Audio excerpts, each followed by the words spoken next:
একটি সম উভত্ত লেন্সের উপাদানের প্রতিসরাঙ্ক 1.5 এবং প্রতিটি গোলীয় তলের বক্রতা ব্যাসার্ধ 20 সেমি হলে ফোকাস দৈর্ঘ্য হবে।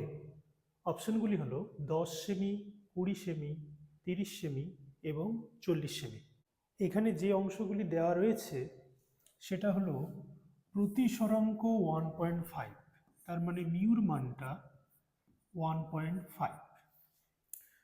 প্রতিটি গোলীয় তলের বক্রতা ব্যাসার্ধ 20 সেমি, তার মানে R1 এবং R2 দুটোই সমান, দুটোরই মান 20 সেমি।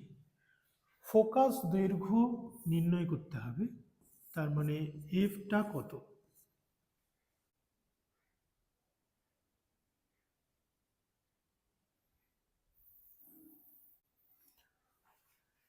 উত্তর লেন্স এঁকে নিলাম। এটি হলো আপতিত রশ্মির দিক, আপতিত রশ্মি।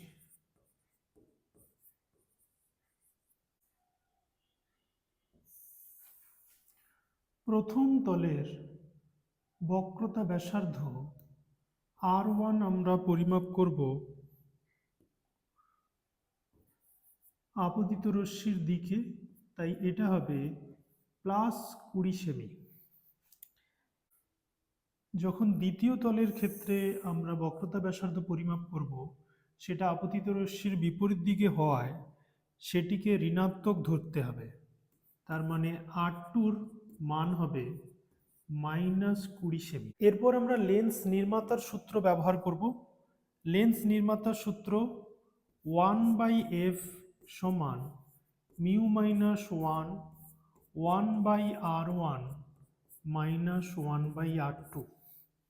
মিউর ভ্যালু 1.5 মাইনাস 1/20, মাইনাসে মাইনাসে +1/20, তাহলে এইটা আসবে আমাদের 0.5, এটা আসবে 1/10, দশমিক তুললে আরও একটা 10, 5 2 10, 1/20, তার মানে এফের মান পাবো 20।